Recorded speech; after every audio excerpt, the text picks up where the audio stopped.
Assalamualaikum warahmatullahi wabarakatuh. Alhamdulillahirabbil alamin wal 'aqibatu lil muttaqin wala 'udwana illa 'alal zalimin. Asyhadu an la ilaha illallah wahdahu la syarika lah wa asyhadu anna Muhammadan 'abduhu wa rasuluh la nabiyya ba'dahu. Allahumma salli wa sallim ala sayyidina wa habibina wa maulana Muhammad wa ala alihi wa ashabihi ajma'in. Allahumma la sahla illa ma ja'altahu sahla wa anta taj'alul hasna idza syi'ta sahla. Allahumma aftah lana qulubana wa lana rishdana wa hdina ila siratikal mustaqim. Allahumma ati nufusana taqwaha wa zakkiha anta khairu man zakkaha anta waliyuha wa maulaha ya rabbal alamin. Allahumma anfa'na bima 'allamtana wa 'allimna ma yanfa'una wa zidna ilma. Amma ba'd. Hadirin hadirat para jamaah rahimakumullah. Alhamdulillah, marilah selalu kita bersyukur kepada Allah Ta'ala yang telah memberikan kesempatan kepada kita hari ini untuk hidup kembali, kita bisa bernafas kembali, dan Allah Ta'ala memberikan kesempatan kepada kita untuk mengisi hari-hari kita dengan amal-amal kebaikan, khususnya pada hari ini, yaitu tanggal 9 Dzulhijjah yang merupakan hari Arafah, hari yang sangat mulia, hari yang sangat istimewa, yang mana dijelaskan dalam hadits Nabawi bahwasanya hari Arafah itu adalah hari yang paling banyak Allah Ta'ala membebaskan manusia dari api neraka. Dan hari Arafah adalah hari yang terbaik untuk kita banyak berdoa. Khairut du'a du'a yaumi Arafah. Sebaik-baik doa adalah doa pada hari Arafah. Dan kita dianjurkan untuk memperbanyak doa pada hari ini dengan kalimat tahlil La ilaha illallah wahdahu la syarika lah, lahul mulku wa lahul hamdu wa huwa ala kulli syai'in qadir. Itu kita baca sebanyak-banyaknya. Bisa juga kita memperbanyak doa seperti di bulan Ramadan, Allahumma a'tiq riqabana minan nar. Ya Allah, bebaskanlah diri kami semua dari api neraka.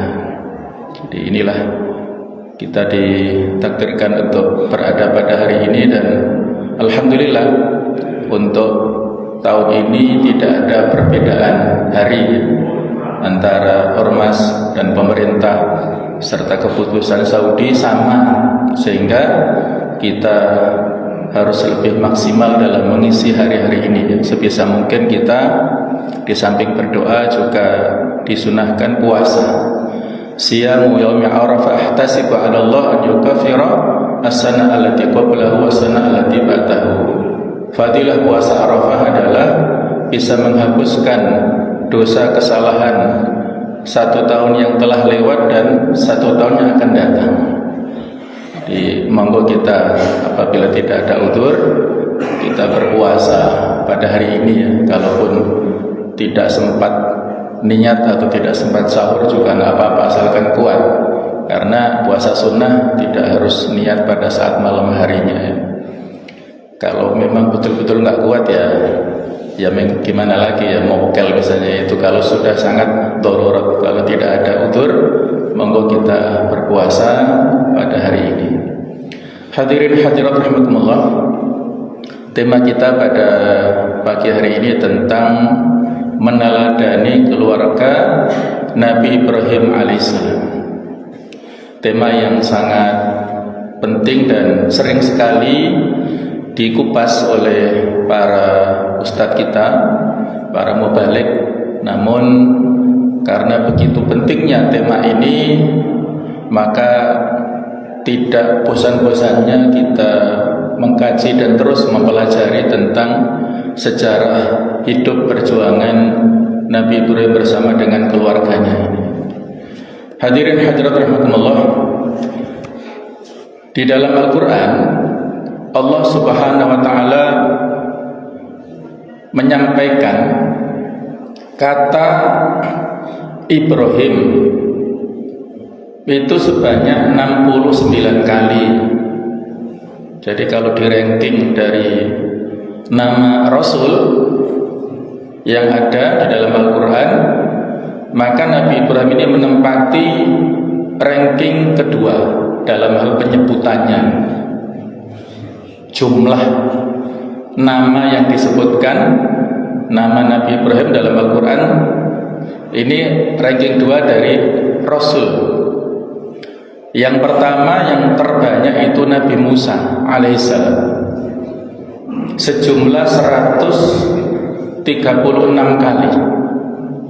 Nah, memang Nabi Musa itu nabinya Bani Israel, dan kisah Bani Israel dalam Al-Quran sangat banyak dan banyak sekali pernak-perniknya, sehingga Nabi Musa yang terbanyak 136 kali. Nah, untuk Nabi Ibrahim 69. Sedangkan Rasul kita Muhammad SAW itu disebutkan 25 kali. Nah, jadi jumlah Nabi ya, sebagaimana disebutkan dalam hadis, jumlah Nabi ini sangat banyak. Ada 124.000 Nabi. Sedangkan jumlah Rasul itu 313 orang. Yang disebutkan namanya dalam Al-Quran hanya 25. Sehingga yang sering kita baca dan kita pelajari ya, perjalanan hidup 25 Rasul ini.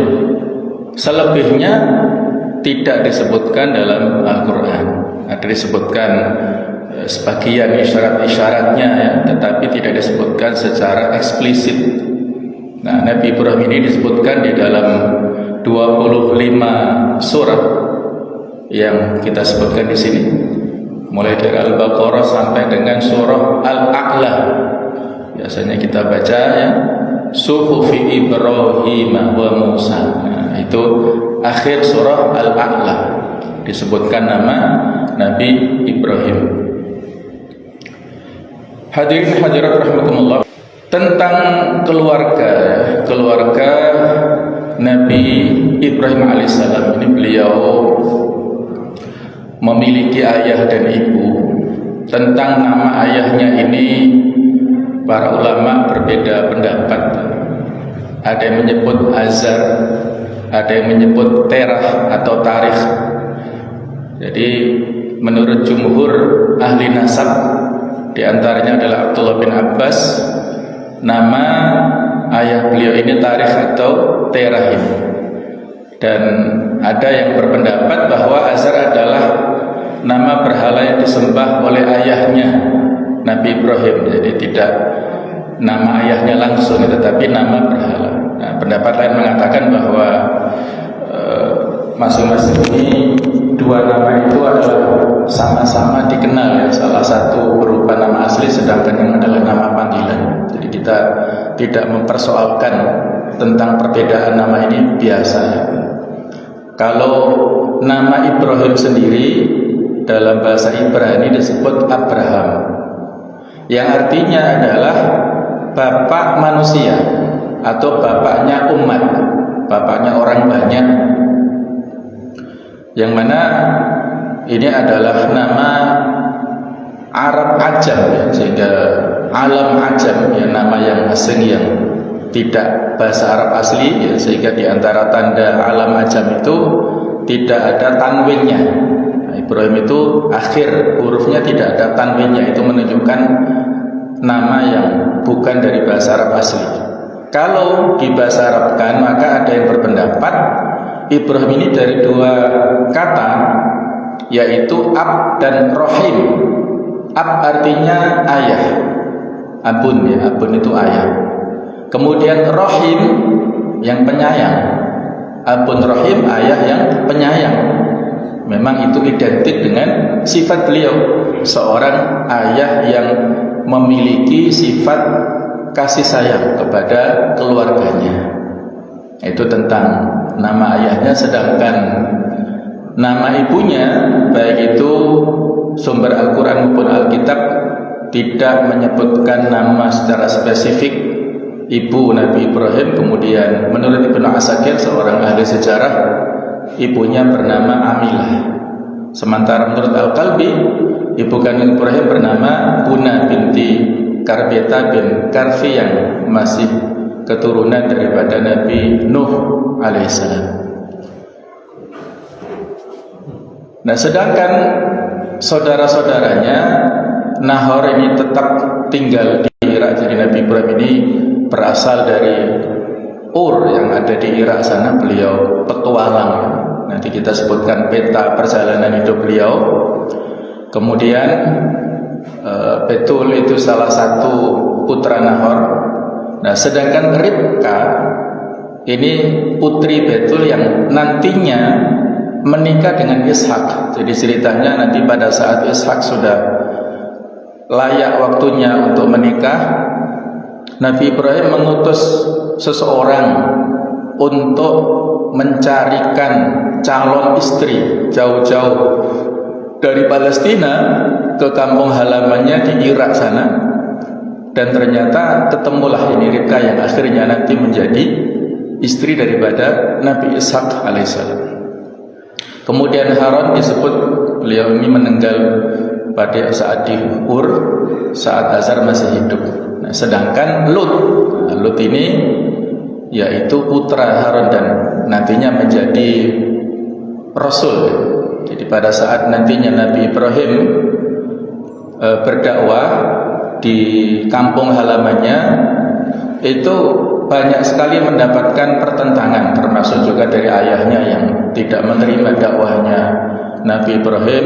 Kemudian beliau diperintahkan untuk meninggalkan kampung halamannya dan hanya 2 orang yang mengikuti. Ada yang mengatakan ayahnya ikut, tetapi ayahnya tidak sampai pada tujuan, akhirnya meninggal ya. Jadi yang ikut adalah Nabi Lut dan Sarah yang merupakan istri Nabi Ibrahim. Dia adalah seorang yang wanita yang soleh. Nah, ini pasangannya Sarah, yaitu yang kita kenal beliau seorang yang solihah. Kalau dari sumber ahli kitab, baik itu Yahudi atau Nasrani, biasanya disebut Sarah adalah saudara Ibrahim seayah berbeda ibu. Hal ini didasarkan perkataan Ibrahim kepada Abimelekh. Abimelekh ini salah seorang nama raja yang ada di Palestina yang saat itu ingin mempersunting Sarah. Kemudian Nabi Ibrahim mengaku Sarah ini keluarganya, dan supaya Nabi Ibrahim tidak dibunuh kalau mengaku Sarah istrinya, maka akhirnya nanti memberikan bahaya kepada Nabi Ibrahim. Ya, itu tauriyah ya. Ini mirip seperti cerita pada saat Nabi Ibrahim di Mesir. Ketika ditanya Raja Mesir, Sarah adalah ukhti ya, saudari, maksudnya saudari se-Nabi Adam ya. Maksudnya kalau dari jalur ke atas kan sama-sama putra-putrinya Nabi Adam ya. Jadi saudara seagama. Kemudian Hajar, kemudian Ketura atau Kontur, yang sebagian pendapat menyatakan bahwa Ketura dan Hajar ini orang yang sama, tapi yang kuat berbeda orang lainnya karena masing-masing memiliki keturunan yang berbeda-beda. Nah, inilah kurang lebih keturunan Nabi Ibrahim alaihissalam. Yang terkenal adalah Nabi Ismail, merupakan putra dari Hajar dan memiliki 12 putra dan seorang putri. Ini nama-namanya. Kemudian beberapa sumber menyatakan bahwa Nabi Muhammad ini keturunan dari Nebayot. Sebagian lain berpendapat keturunan dari Kedar. Jadi ada beda pendapat. Keturunan Ismail biasanya disebut Al-Arab Al-Musta'ribah, Arab yang diarabkan, jadi Arab pendatang. Nanti kita dengarkan ceritanya. Karena mereka bukan asli Arab dan mempelajari bahasa Arab dari penduduk setempat. Ada doa Nabi Ibrahim supaya keturunannya menjadi keturunan yang soleh. Rabbi ja'alni muqimas shalah. Ya Allah, jadikanlah aku muqimas shalah, orang yang menegakkan sholat, wa min dzurriyyati, dan juga jadikanlah di antara anak turunku. Rabbana wa taqabbal du'a. Ya Allah, terimalah doa. Rabbana ighfirli wa li walidayya walil mu'minin yauma yaqumul hisab. Ya Allah, Rabbana, Tuhan kami, ampunilah aku dan kedua orang tuaku, walil mu'minin yauma yaqumul hisab, dan untuk orang-orang mukmin pada saat dibangkitkan. Ya. Ini ada catatan ya, ada tafsir yang cukup panjang dari para ulama tentang doa Nabi Ibrahim untuk dua orang tuanya ini. Karena posisinya kan masih belum mengikuti ajaran Nabi Ibrahim ya. Dan para ulama memberikan penjelasan, berdoa mohon ampun untuk orang yang belum masuk Islam itu tidak boleh. Kita memohonkan ampun untuk orang-orang yang meninggalnya dalam keadaan tidak masuk Islam itu tidak diperbolehkan. Kalau mereka masih hidup, kita berdoa supaya mereka mendapat hidayah boleh, tapi kalau sudah meninggal ini tidak diperbolehkan. Itu kuasa Allah Ta'ala. Sedangkan Nabi Ishak ini merupakan putra dari Sarah. Perbedaan antara Nabi Ishak dan Nabi Ismail ini sekitar kurang lebih 16 tahunan. Jadi saat itu Sarah dalam kondisi yang divonis mandul ya, sehingga pada saat berada di Mesir kemudian pulang, itu Nabi Ibrahim diberikan ya semacam ujukan atau motivasi oleh Sarah ini supaya menjadi suami atau memperistri Hajar supaya nantinya mendapat keturunan. Tetapi kemudian ya, biasa dalam rumah tangga ada pernak-perniknya ya.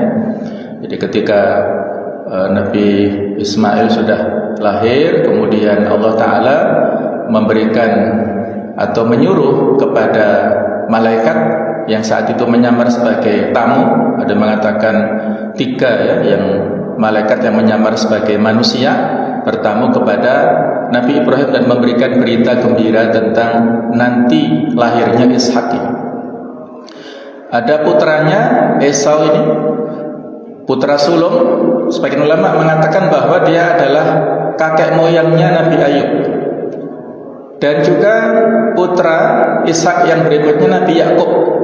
Nabi Yakub ini yang terkenal dengan sebutan Israel. Jadi kalau Bani Israel itu artinya anak keturunan Nabi Yakub. Jadi Yakub itu aliasnya adalah Israel. Israel itu dari kata-kata is dan roil. Israel. Jadi artinya adalah Abdullah atau hamba Allah. Jadi itulah nama alias yang terkenal ya, untuk Nabi Yakub ini memiliki 12 putra yang diantaranya adalah Nabi Yusuf alaihissalam. Itu adalah seorang nabi dan kita sebutkan nanti secara lebih detail ya. Nah itu tentang keturunan Nabi Ibrahim alaihissalam. Nah inilah jemaah sekalian kurang lebih peta perjalanan perjuangan dakwah Nabi Ibrahim alaihissalam. Beliau ini adalah Abul Anbiya, bapaknya para nabi. Nanti kita sebutkan alasannya, yang mana beliau memiliki sebutan Khalilur Rahman, kekasih orang yang dicintai oleh Allah Ar-Rahman, yang menurut sebagian ahli sejarah beliau ini hidup 1800 sebelum Masehi. Jadi beliau dari Ur ini di Irak, kemudian negeri Babilonia. Beliau hijrah ke Haran, nah ini daerah Syam. Al-Quds ini adalah Palestina. Al-Khalil, Hebron ini adalah nantinya ini tempat meninggalnya Nabi Ibrahim. Jadi di Hebron atau Al-Khalil ini meninggalnya beliau, dan Sarah juga dikuburkan di sini. Nah, Nabi Ibrahim diperintahkan hijrah atau berpindah dari Ur ini karena tidak mendapatkan sambutan dalam hal dakwahnya. Terus berjalan beliau menyebarkan ajaran Allah jauh ya, menempuh perjalanan sekian panjang. Kemudian pada saat beliau di Palestina itu diperintahkan untuk berpindah ke Mesir. Ini Mesir. Karena di Palestina saat itu mengalami paceklik atau krisis. Maka beliau ke Mesir dan di samping itu diperintahkan untuk berdakwah ke sana. Kemudian kembali lagi dari Mesir ini ke Palestina dengan membawa hadiah dari Raja Mesir, termasuk hadiah wanita tadi, Hajar. Yang Hajar ini menurut informasi yang valid bukan budak, tetapi dia adalah seorang putri bangsawan yang karena faktor ada konstelasi ya kemudian diperjualbelikan dan dia menjadi budak itu. Jadi aslinya keturunan dari putri salah seorang bangsawan Mesir. Jadi disinilah Nabi Ibrahim memperistri Hajar tadi berdasarkan permintaan dari Sarah, karena Sarah sudah sangat tua. Jadi pada saat itu sekitar 80-an ya, 86 tahun sekitar itu. Kemudian Allah Ta'ala pada saat ada memerintahkan Nabi Ibrahim ya, dalam rumah tangganya ada pernak-pernik tadi, ada semacam kecemburuan ya dari Sarah kepada Hajar ini, maka Nabi Ibrahim diperintahkan untuk melakukan perjalanan dari Palestina ke Hijaz. Hijaz ini Mekah. Jarak perjalanan yang sangat jauh, sekitar 1.500 km lebih perjalanannya. Di Mekah ini, di padang tandus, saat itu tidak ada pepohonan apapun. Ibrahim meninggalkan Hajar dan putranya atas perintah Allah Ta'ala, kemudian meninggalkan ya, ditinggalkan kembali ke sini. Jadi inilah perjuangan luar biasa yang dilakukan oleh Nabi Ibrahim alaihissalam bersama dengan keluarganya, sehingga layak untuk kita jadikan sebagai teladan. Nah, kurang lebih inilah sebagian daripada kemuliaan Nabi Ibrahim alaihissalam. Yang pertama, bahwa beliau ini satu di antara dua tokoh yang kita sebutkan di antara sekian banyak nabi dan sekian banyak rasul. Hanya Nabi Ibrahim dan Nabi Muhammad SAW yang disebutkan dalam Al-Quran dan diberikan label ataupun status sebagai uswah hasanah, teladan utama ataupun suri teladan, teladan dalam hal kebaikan. Kalau untuk Nabi kita Rasulullah Muhammad SAW itu sudah terkenal, yang biasa dibaca ya di surah Al-Ahzab ayat ke-21 yang berbunyi laqad kana lakum fi Rasulillah uswatun hasanah. Sungguh ada untuk kalian pada diri Rasulullah contoh teladan. Nah, untuk Nabi Ibrahim ini disebutkan dalam surah Al-Mumtahanah ayat yang keempat, qad kanat lakum uswatun hasanah fi Ibrahim walladzina ma'ah. Sungguh ada untuk kalian pada diri Nabi Ibrahim contoh teladan kebaikan, dan untuk orang-orang yang bersama dengan beliau. Itulah merupakan status kehormatan yang langsung disematkan oleh Allah Ta'ala kepada dua tokoh sentral ini. Mereka berdua adalah uswatun hasanah. Yang kedua, yaitu memiliki gelar Khalilullah atau Khalilur Rahman, orang yang dikasihi oleh Allah Subhanahu wa Ta'ala. Sebagaimana disebutkan dalam hadis, sesungguhnya Allah menjadikan Rasulullah, menjadikanku, kata Rasul, sebagai Khalil, sebagaimana Allah menjadikan Ibrahim Khalil. Ini riwayat Ibnu Majah. Wa inna Allah qad attakhadhani wa khalilan kama ittakhadha Ibrahim khalila. Kemudian ini ada riwayat daripada Imam Muslim ya. Di dalam Al-Quran ditegaskan Allah Ta'ala wattakhadallahu Ibrahim khalila, An-Nisa ayat 125, dan Allah menjadikan Ibrahim adalah sebagai kekasihnya.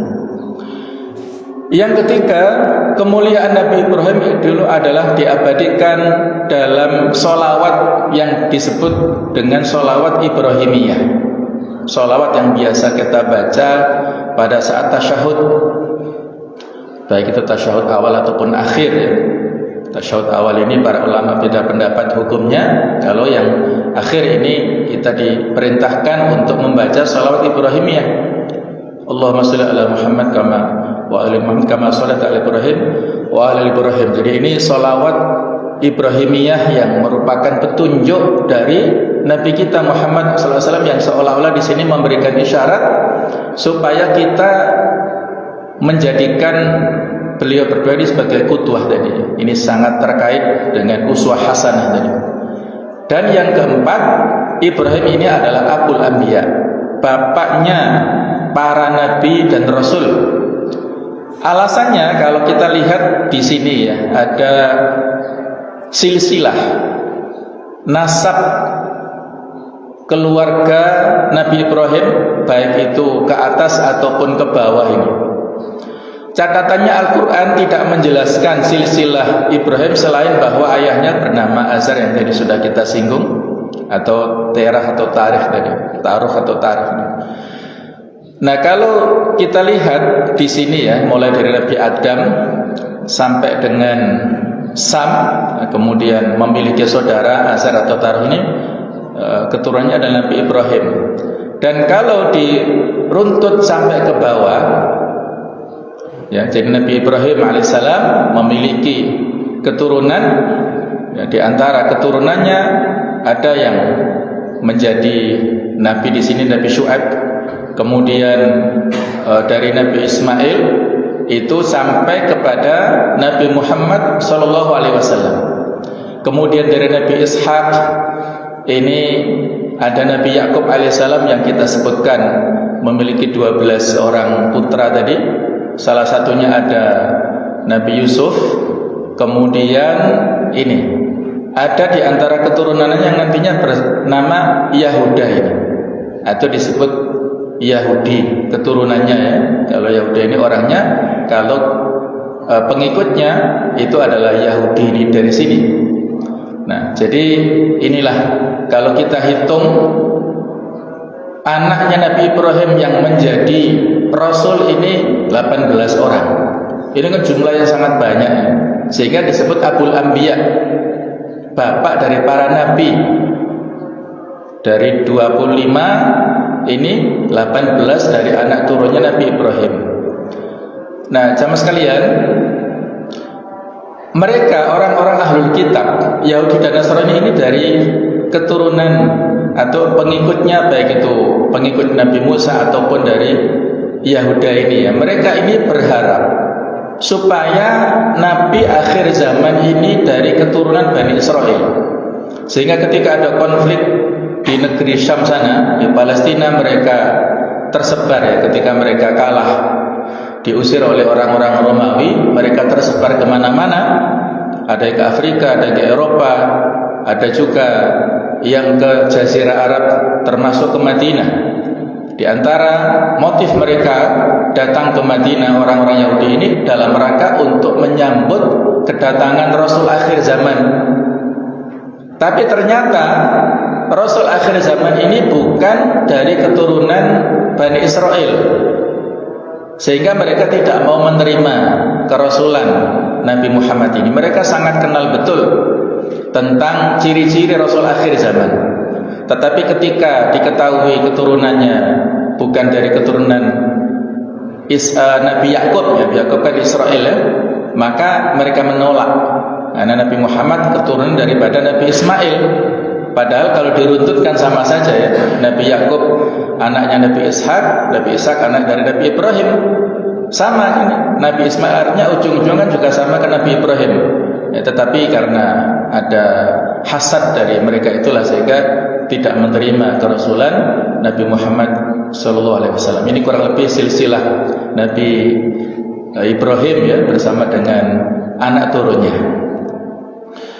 Kemudian jamaah sekalian rahimakumullah, di surah Al-Baqarah ayat 124 Allah Subhanahu wa taala menyampaikan pesan penting kepada kita semuanya dalam ayatnya, A'udzubillahi minasyaitonir rajim, wa idzibtala Ibrahima rabbuhu bikalimat fa atammahu. Qala inni ja'iluka linasi imama. Qala wa min dzurriyyati qala la yanalu ahdi dzalimin. Dan ingatlah ketika Nabi Ibrahim diberikan ujian oleh Allah Ta'ala. Jadi di sini disebutkan ketika Allah Ta'ala, fa'ilnya di sini akhirkan ya. Wa idzibtala Ibrahima rabbuhu, jangan sampai kita keliru membaca. Jangan sampai kita keliru wa idzibtala Ibrahimu rabbahu. Ini bisa tidak beradab kita kepada Allah. Jadi yang menguji adalah Allah Ta'ala, yang diuji adalah Nabi Ibrahim. Bi kalimat. Apa kalimat di sini? Nah, kalimat di sini ada banyak perbedaan makna di antara ulama. Ada yang mengatakan kalimat adalah perintah-perintah ataupun larangan-larangan. Ada yang mengatakan yaitu manasik haji. Ada yang mengatakan tafsir-tafsir yang lain, nanti kita jelaskan lebih rinci ya. Jadi Nabi Ibrahim diberikan ujian oleh Allah Ta'ala dengan banyak sekali permasalahan. Tetapi Nabi Ibrahim menyempurnakan, menunaikan ujian itu dengan sebaik-baiknya. Kemudian Allah Ta'ala berfirman, inni ja'iluka linnasi imama. Jadi Nabi Ibrahim, sesungguhnya Allah Ta'ala menjadikan engkau seorang pemimpin bagi seluruh manusia. Maka Nabi Ibrahim memohon, qala wa min dzurriyyati, ya Allah, jadikanlah di antara anak turunku itu sama juga sebagai pemimpin. Maka Allah menjawab, qala la yanalu ahdi dzalimin, janjiku ini tidak akan mengenai kepada orang-orang yang zalim. Kalau anak turunnya yang soleh, yang mewarisi risalah tauhid dari Nabi Ibrahim, maka nantinya menjadi pemimpin. Maka tadi disebutkan ada 18 rasul dari keturunan beliau menjadi imaman, menjadi pemimpin manusia. Tetapi bagi orang-orang yang zalim, Bani Israel yang melakukan kezaliman, mereka mengetahui kebenaran tetapi menolaknya, itu tidak mendapatkan kemuliaan sebagaimana yang didapatkan oleh Nabi Ibrahim bersama keturunannya yang baik ini. Nah, menurut Abdullah bin Abbas, kata-kata kalimat ini berarti tugas yang dilaksanakan dengan sempurna. Ini ada 8 makna arti yang disampaikan oleh Abdullah bin Abbas menjelaskan kata-kata kalimat itu apa. Yang pertama yaitu meninggalkan kaumnya ketika mereka menyembah berhala. Jadi sudah kita singgung. Jadi Nabi Ibrahim diutus kepada bangsa Babilonia yang saat itu meyakini bintang-bintang dan gugusan galaksi itu sebagai Tuhan. Maka mereka didakwah ataupun diperintahkan oleh Nabi Ibrahim untuk bertauhid kepada Allah Ta'ala. Dan juga ada fenomena menyembah patung-patung.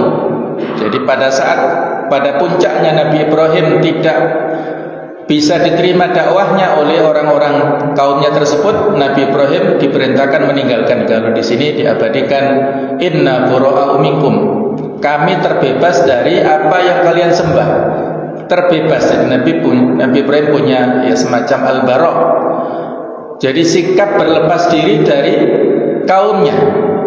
Inna bura'u minkum wa mimma ta'buduna min dunillah. Jadi berlepas diri ini lawan daripada loyalitas.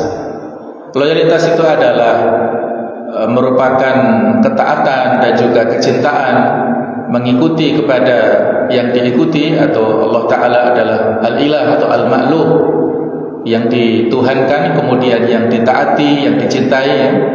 Maka kita harus memiliki konsekuensi al-bara', berlepas diri dari segala sesembahan selain Allah Ta'ala. Itu adalah makna dari kalimat tauhid, la ilaha illallah.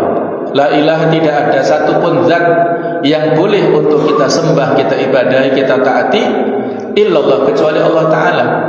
Jadi mereka punya keyakinan selain Allah memiliki sifat-sifat ketuhanan, maka Nabi Ibrahim berlepas diri dari kaumnya itu dan hanya menyembah kepada Allah Ta'ala. Kemudian makna berikutnya kalimat itu adalah membantah keyakinan Namrud. Ini raja Babilonia yang bahkan mengaku dirinya sebagai Tuhan. Inni uhyi wa umit.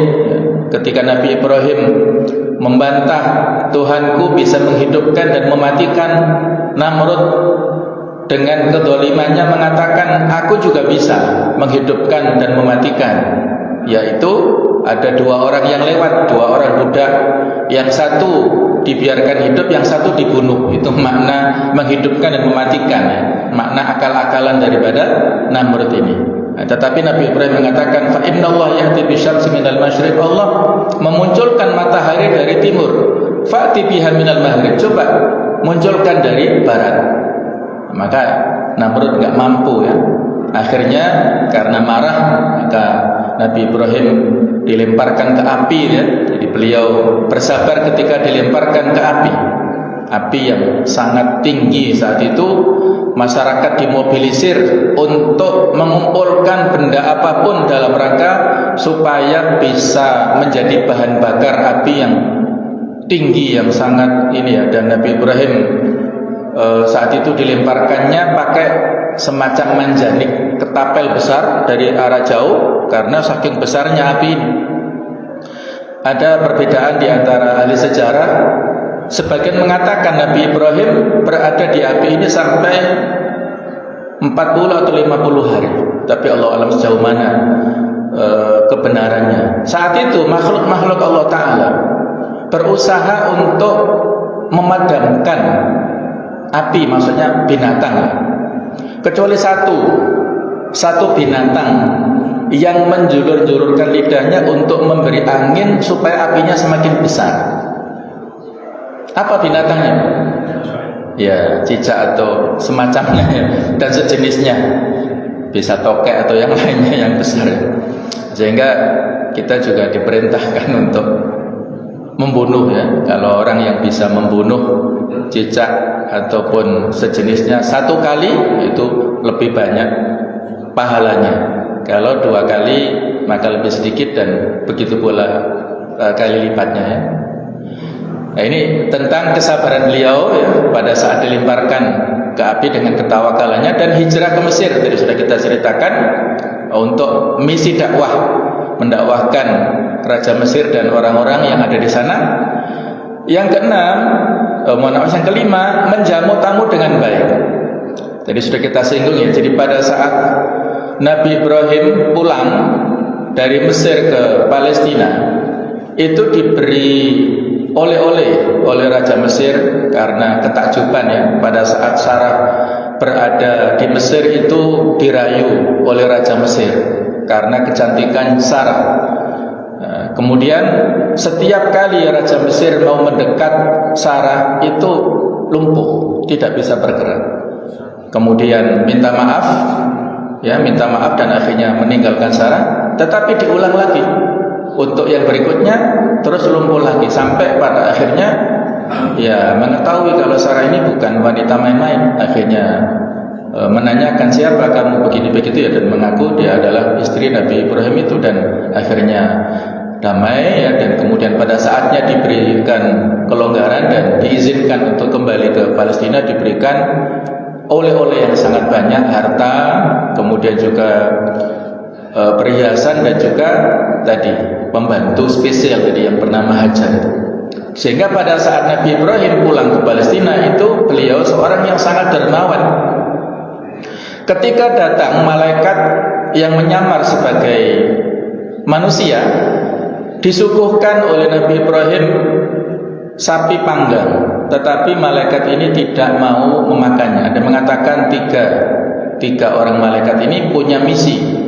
Di samping datang mampir ke rumah Nabi Ibrahim untuk memberitakan berita gembira tentang lahirnya Nabi Ishak nantinya, yang saat itu Sarah dengan malu-malunya memukul karena nggak percaya dia sudah tua, maka apakah masih punya harapan bisa hamil, ya. Tapi itulah berita gembira yang disampaikan malaikat ini.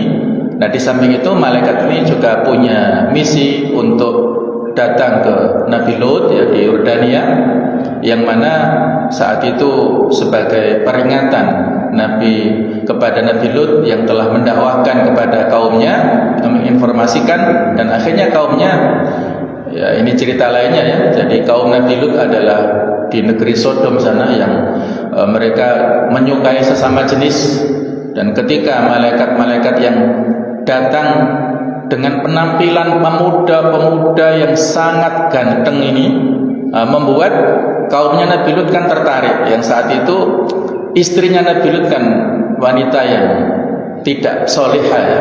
Jadi memberikan informasi kepada umatnya Nabi Lut, ada tamu istimewa, pemuda-pemuda yang ganteng. Maka saat itulah ditutup rapat-rapat pintu rumahnya Nabi Lut, terus digedor-gedor oleh mereka. Dan pada saatnya Allah Ta'ala menghancurkan umatnya Nabi Lut itu. Jadi tidak sampai menjamah tamu-tamu istimewa ini. Itu cerita lainnya di Yordania ya, Nabi Lut ini. Berikutnya kita kembali ke sini. Yang keenam, meninggalkan Hajar dan Ismail di Mekah, yang diabadikan di surah Ibrahim ayat ke-37. Ini juga penting sekali untuk kita hayati ya, ayat-ayat yang memiliki bekal untuk parenting kita ya, membina anak keturunan kita. Kemudian yang ketujuh, perintah menyembelih putranya, surah As-Saffat 102-107. Kemudian perintah membangun Ka'bah.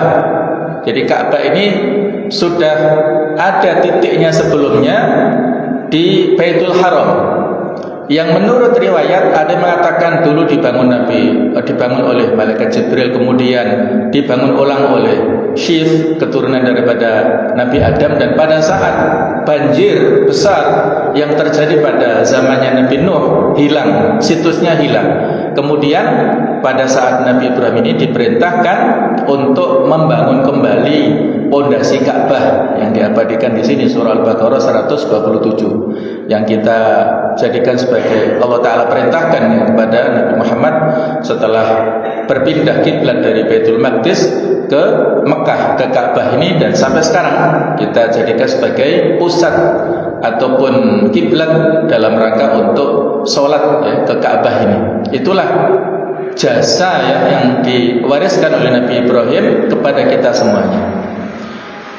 Nah, sehingga Nabi Ibrahim ini sama sekalian adalah keluarga yang bertakwa, di mana Nabi Ibrahim adalah bapak yang taat kepada Allah Subhanahu wa taala. Kemudian istri beliau yaitu Hajar adalah perempuan yang taat kepada Allah dan juga kepada suaminya.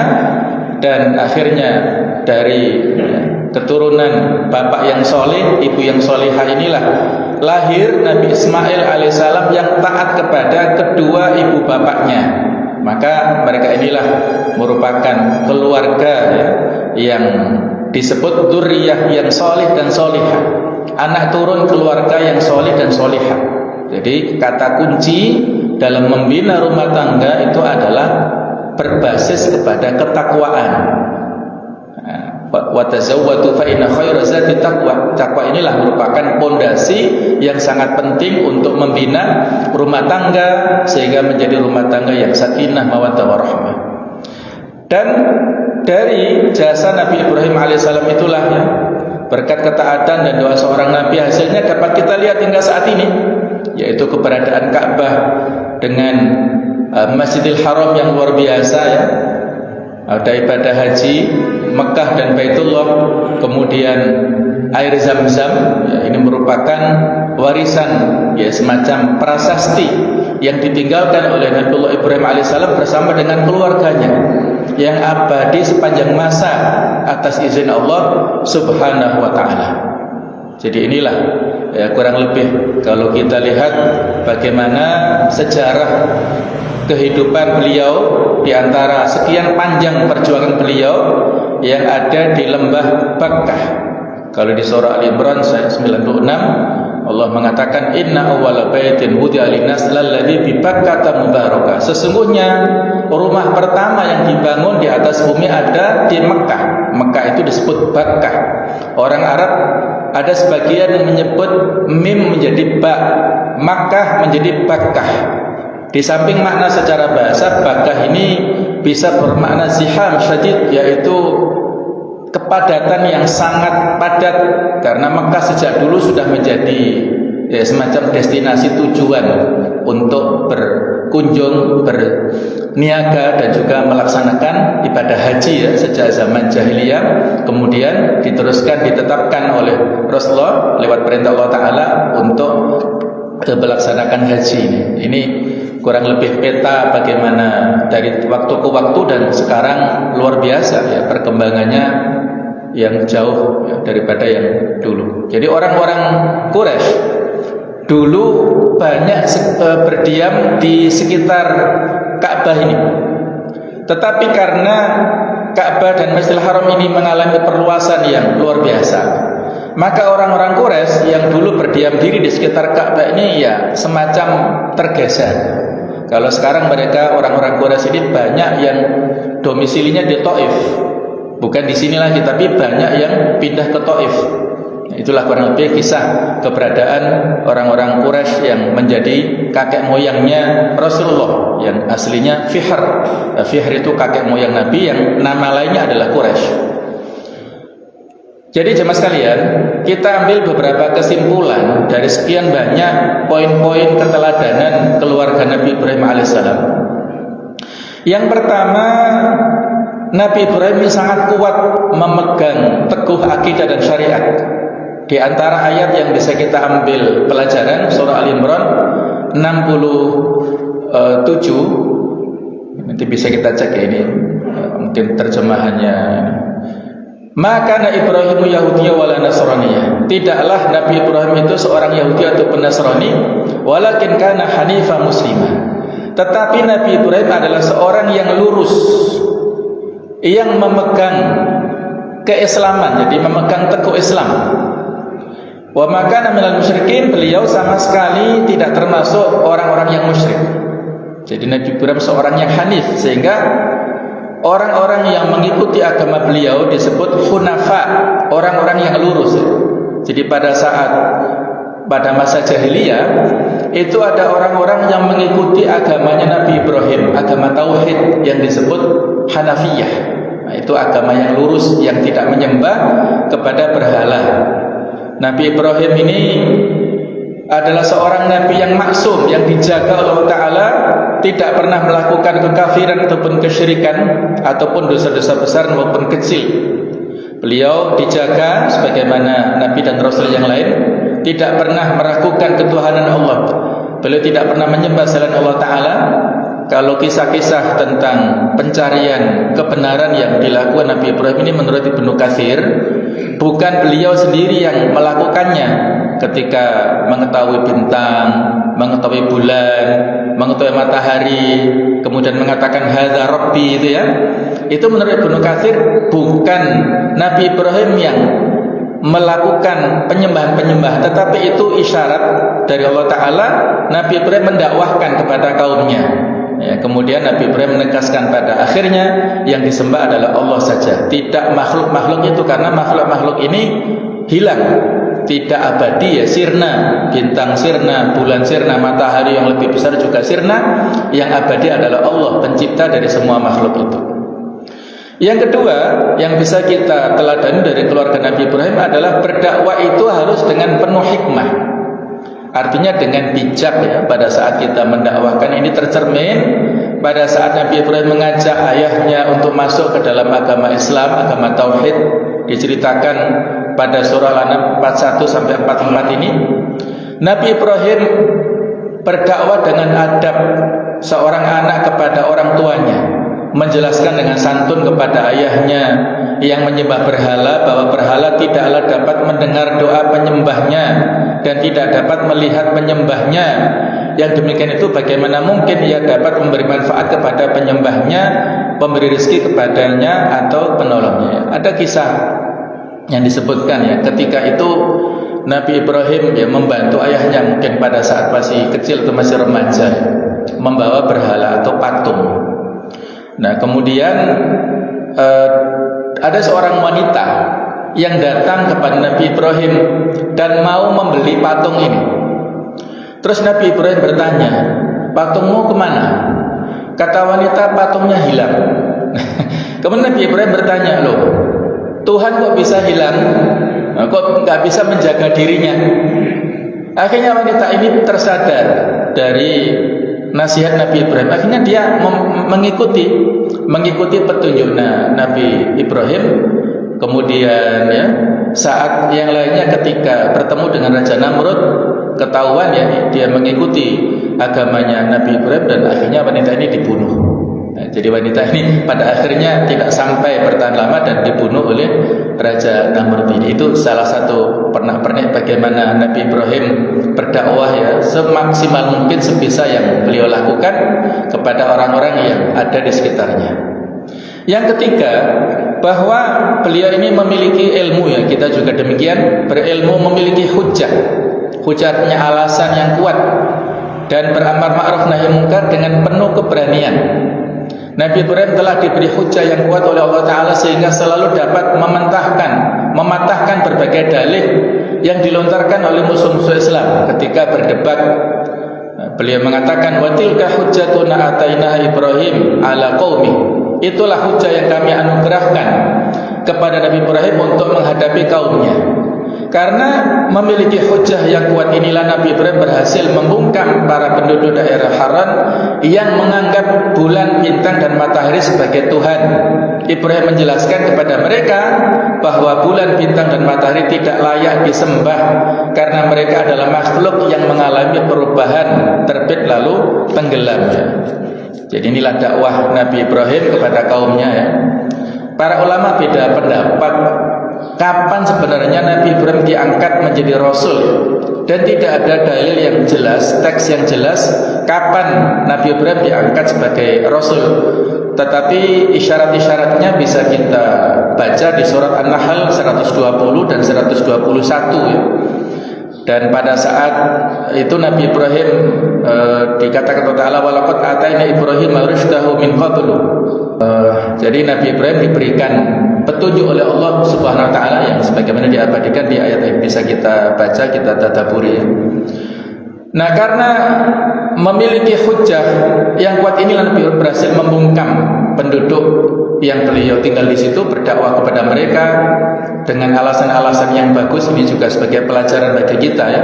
Pada saat berdakwah menyampaikan kebenaran kepada umat kita, maka kita sampaikan logika-logika yang rasional ya, karena dalam bertauhid, berakidah ini, kalau bahasa akidah adalah ada dalil-dalil akli di samping dalil nakli, dalil yang bersumber kepada tekstual Al-Quran ataupun Sunnah.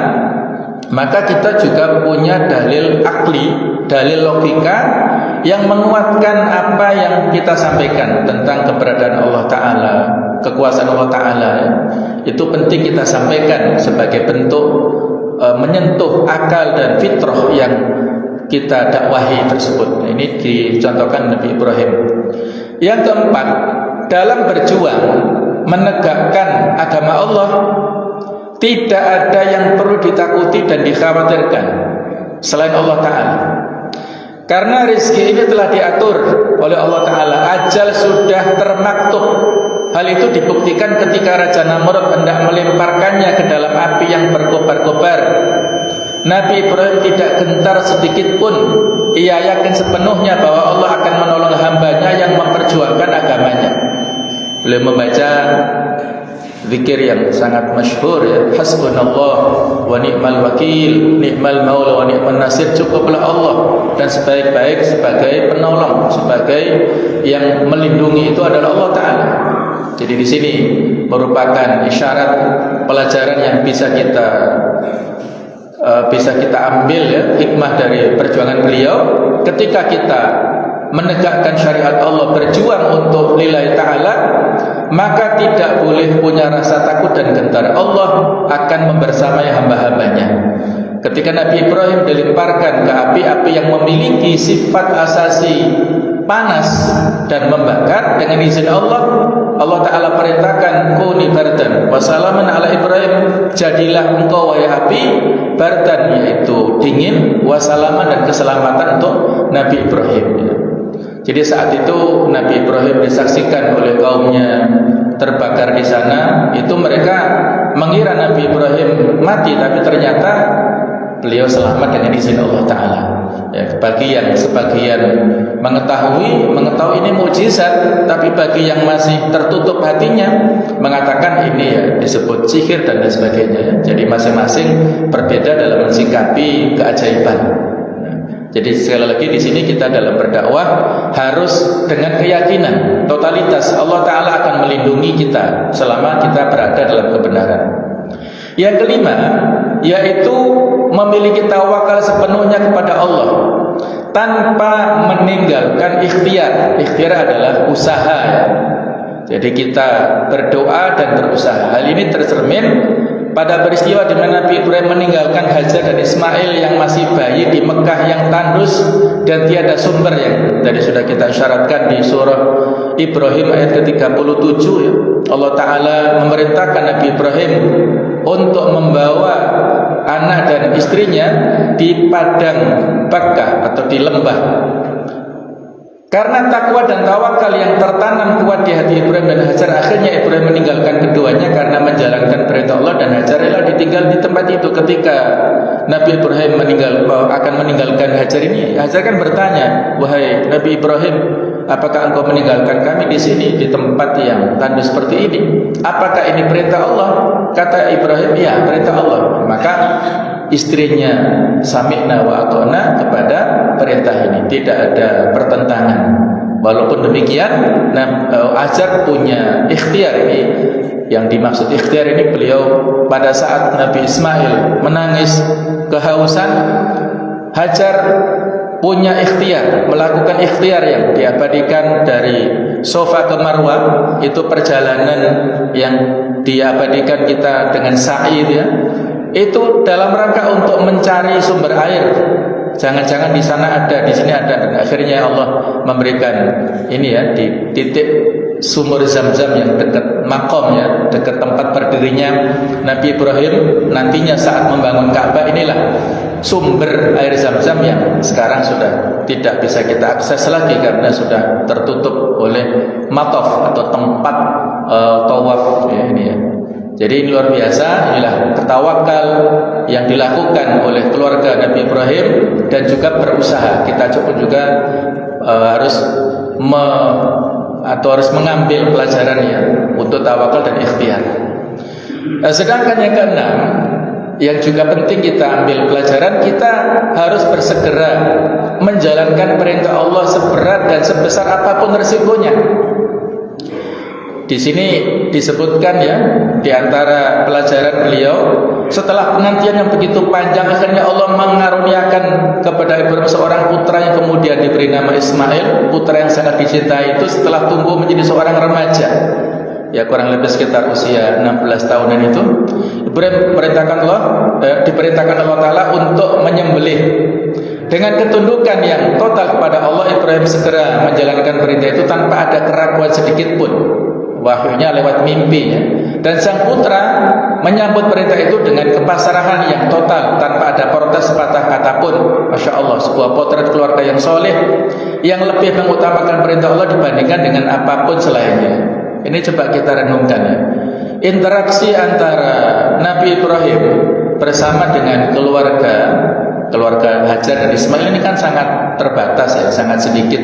Nabi Ibrahim tinggal di Palestina, Hajar dan Ismail ini tinggal di Mekah. Jadi setelah Hajar ini bersama putranya Ismail itu di Mekah dan ada air Zam-Zam tadi ya, itu kan orang-orang dari suku Jurhum yang ada di Yaman biasa melakukan perjalanan ke Syam. Dan ketika mereka berada di Mekah, mereka istirahat dan melihat banyak burung-burung yang terbang di udara di langit kota Mekah. Sehingga suku Jurhum ini punya keyakinan di sini pasti ada sumber air. Maka ketika dilacak-lacak betul menemukan Hajar bersama anaknya ini, dan mereka minta izin untuk mendirikan kemah-kemah sementara di sekitar sumber air. Kemudian dipermanenkan dan mereka menyewa lahan itu kepada Hajar ya, memberikan kompensasi biayanya. Jadi dari suku Jurhum inilah cikal bakal penduduk Mekah nantinya. Jadi dari Hajar, kemudian Ismail, kemudian datang suku Jurhum dari Yaman, dan nantinya Ismail ini menikah dengan salah seorang wanita dari Yaman. Sehingga Nabi Muhammad ini keturunannya di samping beliau, ayahnya dari Ismail yang dari Palestina, dari Syam, Nabi Muhammad juga keturunan dari ibu atau nenek moyangnya yang istrinya Ismail dari Yaman. Sehingga beliau memberikan doa dalam hadisnya itu, Allahumma barik fi Yamanina wa fi Syamina. Ya Allah, berikan keberkahan untuk Yaman dan Syam, karena dua negeri ini menjadi kakek dan nenek moyang beliau. Itu runtutannya ya, Yaman dan Syam. Nah, Syam ini kan terbagi, ada Palestina, ada Syria, ada Lebanon, dan ada Yordania. Ini dulunya negeri Syam. Jadi itulah kurang lebih bagaimana sejarah Mekah pada awalnya, yang itu adalah dari Nabi Ismail bersama ibunya, yang itu adalah merupakan Arab musta'ribah. Jadi kalau Arab yang asli itu dari Yaman tadi. Nah, yang berikutnya ini menurut penafsiran Abdullah bin Abbas ya. Jadi kita warisi dari Nabi Ibrahim ini beberapa sunnah fitrah yang kita abadikan sampai sekarang. Jadi ada 5 kebersihan di bagian kepala dengan mencukur rambut, kemudian berkumur, istinsyak, menghirup air di hidung kemudian mengeluarkan lagi, kemudian bersiwak, membersihkan gigi, kemudian membersihkan rambut. Ini ternyata kita warisi dari kebiasaan yang dilakukan Nabi Ibrahim. Dan bukan hanya kebersihan di kepala, tapi juga kebersihan di anggota tubuh yang lainnya, yaitu menggunting kuku, mencukur bulu kemaluan, bahkan khitan, kemudian mencabut bulu ketiak dan istinja. Itu juga kita warisi dari Nabi Ibrahim alaihissalam. Jadi luar biasa syariat yang diwariskan oleh Nabi Ibrahim alaihissalam, dan inilah merupakan petunjuk-petunjuk yang bisa kita ambil pelajaran dan bisa kita lakukan, dan dikuatkan ulang oleh syariat Rasulullah dengan sunanul fitrah, sunnah-sunnah yang sesuai dengan penciptaan fitrah dari penciptaan asli kita, yang sangat condong kepada kebersihan. Jadi ini yang bisa kita ambil pelajaran. Mudah-mudahan Allah Ta'ala memberikan kemudahan kepada kita semuanya untuk menjadikan Nabi Ibrahim sebagai qudwah hasanah, sebagai contoh teladan dalam kehidupan kita, dan juga Rasulullah SAW sebagai teladan untuk kita semuanya, yang mudah-mudahan nantinya di akhirat, di surga, kita dipertemukan dengan keluarga Nabi Ibrahim ini, kemudian dengan Rasulullah Muhammad SAW. Kalau dalam hadis diceritakan Nabi Ibrahim ini di surga itu mengasuh putra-putri yang meninggalnya belum balik. Nah, itu berada di kebun-kebun surga, itu diasuh oleh Nabi Ibrahim, karena beliau adalah, tadi kita sebutkan, bapak yang penyayang. Nah, jadi mengasuh anak-anak yang meninggalnya belum balik, mereka belum punya taklif atau belum dicatat amal perbuatannya, sehingga ketika meninggal, walaupun dari keluarga yang non muslim, itu mereka juga masuk ke surga, di taman-taman surga, dan diasuh oleh Nabi Ibrahim. Nah, itu sekedar informasi, semoga ada manfaatnya. Mudah-mudahan kita bisa mengisi hari-hari ini dengan kebaikan, dan semuanya mudah-mudahan diterima amal kebaikan kita oleh Allah Subhanahu wa taala. Mohon maaf kalau ada kekhilafan. Subhanakallahumma bihamdik, asyhadu an la ilaha illa anta, astaghfiruka wa atubu ilaik. Wassalamualaikum warahmatullahi wabarakatuh.